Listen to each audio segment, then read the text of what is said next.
اچانک کسی پریشانی کا سامنا کر رہے ہیں، کوئی مصیبت سر پہ آن پڑی ہے، کسی گمبھیر مسئلے کا سامنا کر رہے ہیں اور آپ کی ذہنی حالت ایسی ہے کہ آپ کو سمجھ ہی نہیں آ رہا کہ میں کیا کروں اور اس اچانک سر پہ آن پڑے ہوئے افتاد کا کیسے مقابلہ کروں، کس کے پاس جاؤں اور کس سے مدد طلب کروں، کون میرے رہنمائی کرے، کس کی طرف دیکھوں کہ وہ مجھے اس مصیبت اس پریشانی سے نکلنے کا راستہ دکھا دے۔ تو ناظرین، ایک ذات ہے جو ہمیشہ اپنے بندوں کا نگران و نگہبان ہوتا ہے، تو اس کے دربار میں ہاتھ پھیلائیے، جولی پھیلائیے اور اسی سے طلب حاجت کیجیے۔ بسم اللہ الرحمن الرحیم۔ بسم اللہ الرحمن الرحیم۔ روحانی عجائبہ چینل کے محترم ناظرین، السلام علیکم ورحمۃ اللہ وبرکاتہ۔ خوش آمدید کہتے ہیں ایک مرتبہ پھر آپ کو اس نورانی محفل میں، اس روحانی مجلس میں، اس عجائبات سے بری دنیا، جہاں پہ ہمیشہ ہم آپ کے لیے گلدستہ روحانیات میں خوبصورت اور خوشبودار روحانی پھول لے کے خدمت میں حاضر ہوتے ہیں، تاکہ آپ ان روحانی تحائف سے استفادہ کر کے اپنے مسائل حل کر سکیں اور ہمیں اپنی دعاؤں میں یاد رکھ سکیں۔ تو محترم خواتین و حضرات، آج جس عمل کے ساتھ ہم حاضر خدمت ہوئے ہیں، اس کو اگر میں کہوں یہ ٹوٹل کنٹرول عمل یا وظیفہ ہے تو بے جا نہ ہوگا، کیونکہ یہ کلام الہی کی ایک ایسی آیت ہے کہ جس کے معنی اور متن ہی یہی ہے کہ انسان جب بے بس اور لاچار ہو جاتا ہے تو اپنی ساری چیزیں اس پروردگار کے حوالے کر دیتا کہ مالک، میں تو ہینڈز اپ ہو چکا ہوں، میں تو ہاتھ اٹھا چکا ہوں، مجھے سمجھ ہی نہیں آ رہی میں کیا کروں، میری طاقت سے، میرے بس سے باہر ہو گئی ہے یہ بات۔ تو پھر اب وہی ایک ذات ہے جو قادر و قدیر ہے اور اس کے ساتھ ساتھ رحمان و رحیم بھی ہے، رؤوف و کریم بھی ہے اور لطیف و حلیم بھی ہے۔ تو اس ذات سے مدد طلب کیجیے، اس کے دربار میں حاضر ہو جائیے اور آپ کا جو بھی مقصد ہے اس کی درخواست پیش کی اور قبولیت کا شرف پائیے۔ طریقہ ہم آپ کو بتاتے ہیں، عمل آپ کریے اور ایک مثبت نتیجے کا اللہ کے دربار سے توقع کیجیے۔ امید رکھیے کہ انشاءاللہ آپ کا جو بھی مسئلہ ہے آپ اس سے اللہ کے حکم سے نکل پائیں گے۔ میرے محترم بہنوں اور بھائیوں، اس عمل کے پڑھنے کی تعداد صرف 114 مرتبہ ہے اور آیت بھی بہت مختصر سی آیت ہے جس میں ٹائم بالکل نہیں لگتا، لیکن ہاں توجہ کامل لازمی ہوتی ہے، ویل کنسنٹریٹڈ، ویل فوکسڈ۔ جب بندہ ہوتا ہے تو پھر اس کے دعا میں بھی اثر ہوتی ہے اور اس کے وظائف میں بھی اثرات ہوتے ہیں۔ اور اس عمل کے پڑھنے کے ایام کی تعداد بھی 14 ہے، یعنی روزانہ 114 مرتبہ آپ نے اس عمل کا ورد کرنا ہے اور ٹوٹل 14 دنوں کے لیے اس عمل کو آپ نے پورا کرنا ہے۔ تو احباب گرامی، آپ کے مسئلے یا پریشانی کا جس چیز کے ساتھ بھی تعلق، چاہے اس کا تعلق روزگار سے ہو کہ خدا نخواستہ آپ کو ملازمت سے جواب دیا گیا ہے اور آپ کا جاب لیس ہونے کا خطرہ ہے، یا کسی بڑے کاروباری نقصان کا اندیشہ ہے، یا کہیں پہ آپ نے پیمنٹ کرنی ہے کچھ دنوں کے لیے اور آپ بے دست و پا ہو کے رہ گئے،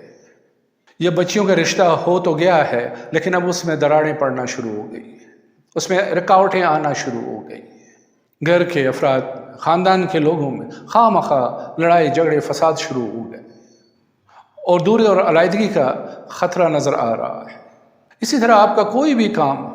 کوئی بھی مسئلہ ہو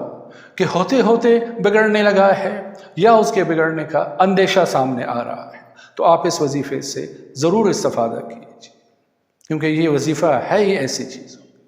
کہ انسان جب بے بس ہو جاتا ہے، اس کو کوئی راستہ نظر نہیں آتا، تو پھر وہ ہاتھ اٹھا کے اس دربار میں حاضر ہو جائے اور اپنی ساری چیزیں اس مالک کے حوالے کر دے کہ مالک، میں نے اپنے سارے معاملات تیرے حوالے کر دیے، اب تو جانے اور تیرا کام۔ پھر دیکھیے کہ اس مالک کی رحمت جب جوش میں آتی ہے تو پھر انسان کے مسائل کیسے ختم ہونا شروع ہو جاتے ہیں، مشکلات کیسے دور ہو جاتی ہیں۔ تو احباب گرامی، اتنی تمہید کافی ہے، اب چلتے ہیں اس عمل کی طرف اور اس کو سمجھتے ہیں کہ کس طرح کرنا ہے۔ جیسے میں نے عرض کیا کہ بہت مختصر سا عمل ہے، اس کے 2 اوقات ہیں۔ ویسے اگر آپ اس عمل کو ہر نماز کے بعد 114 مرتبہ کی تعداد میں پڑھ سکیں تو کیا ہی بات ہے، پھر تو آپ کا وہ مسئلہ دنوں میں حل ہونا شروع ہو جائے، پھر تو آپ کے اس مسئلے کے حل ہونے میں وقت ہی نہیں لگے گا، کیونکہ میں نے عرض کیا نا کہ آپ نے اپنے سمیت سب کچھ اللہ کے حوالے کر دیا ہے، تو اللہ کے لیے تو صرف کن فیکون نہیں کافی ہے، جب کہتا ہے ہو جا تو وہ چیز ہو جاتی ہے۔ تو یہی ایک طریقہ ہے بزرگوں کا، اولیاء کرام کا، کہ اپنے سارے معاملات اللہ تعالیٰ کے، اپنے مالک و خالق کے حوالے کر دیتے تھے اور بس خود آرام سے بیٹھ جاتے تھے اور ان کا سارا کام خود بخود ہونا شروع ہو جاتا۔ تو میں عرض کر رہا تھا کہ اس عمل کے خاص اوقات جو ہے وہ نماز عشاء یا نماز عصر کے بعد ہے، دونوں میں سے کسی بھی وقت میں جب آپ کو سہولت ہو آپ اس عمل کو کر سکتے ہیں۔ تو ان دونوں اوقات میں سے کسی ایک میں وضو کاملہ کیجیے، تنہائی کا کوئی گوشہ ڈھونڈیے جہاں پہ آپ اور اللہ کے بیچ کوئی اور تیسرا وجود موجود نہ ہو، 2 رکعت نماز نفل ادا کیجیے، جو بھی آپ کا مسئلہ ہے، پریشانی ہے، اس کو ذہن میں رکھتے ہوئے، اور اس کے بعد جانماز پہ کڑے ہی، یہ عمل آپ نے بیٹھ کے نہیں کرنا ہے، کڑے ہو کے کرنا ہے، کیونکہ مختصر سا عمل ہے، 5-6 منٹ سے زیادہ نہیں لگے، زیادہ سے زیادہ 10 منٹ لگیں گے آپ کو۔ تو شروع آخر میں 14 مرتبہ درود شریف اور درمیان میں 114 مرتبہ اس آیت کو پڑھنی ہے آپ، اور وہ آیت ہے جو آپ کو اسکرین پہ بھی نظر آ رہی ہے اور میں بھی اس کے پڑھنے کا شرف حاصل کر رہا ہوں۔ بسم اللہ الرحمن الرحیم، وَأُفَوِّضُ أَمْرِي إِلَى اللَّهِ إِنَّ اللَّهَ بَصِيرٌ بِالْعِبَادِ وَأُفَوِّضُ أَمْرِي إِلَى اللَّهِ إِنَّ اللَّهَ بَصِيرٌ بِالْعِبَادِ۔ تو اس آیت کو 114 مرتبہ، 114 کی عدد کے بارے میں بھی تو آپ کو پتہ ہے، قرآن شریف کی کتنی صورتیں ہیں؟ 114۔ تو اسی حساب سے اساتذہ کرام نے یہ تعداد ہمیں بتائی ہے۔ تو 114 مرتبہ اس آیت کو پڑھیے کڑے ہو کر، بیٹھنا نہیں ہے آپ نے۔ بسم اللہ الرحمن الرحیم، وَأُفَوِّضُ أَمْرِي إِلَى اللَّهِ إِنَّ اللَّهَ بَصِيرٌ بِالْعِبَادِ وَأُفَوِّضُ أَمْرِي إِلَى اللَّهِ إِنَّ اللَّهَ بَصِيرٌ بِالْعِبَادِ وَأُفَوِّضُ أَمْرِي إِلَى اللَّهِ إِنَّ اللَّهَ بَصِيرٌ بِالْعِبَادِ۔ میں نے اپنا سب کچھ مالک تیرے حوالے کر دیا ہے، اب تو جانے تیرا کام۔ تو میرا مالک جب حکم کرتا ہے تو ہر چیز ہو جاتی ہے۔ تو محترم خواتین و حضرات، یہ عمل 14 دنوں کا ہے، 14 دنوں تک اس عمل کو اگر ہو سکے تو مخصوص جگہ اور مخصوص وقت کے درمیان ہی انجام دیں، تو انشاءاللہ بہت جلد آپ کو اس کے ثمرات ملنا شروع ہو جائیں گے۔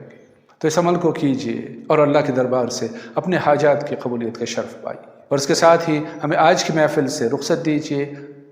لیکن جاتے جاتے پھر وہی ایک بات کہ اس ویڈیو کو زیادہ سے زیادہ شیئر کیجیے، چینل کو سبسکرائب کیجیے، بیل کے آئیکن کو پریس کیجیے، اور ہمیں دیجیے اجازت اس پیار بھرے جملے کے ساتھ کہ اپنا بہت سارا خیال رکھیں۔ فی امان اللہ، اللہ حافظ۔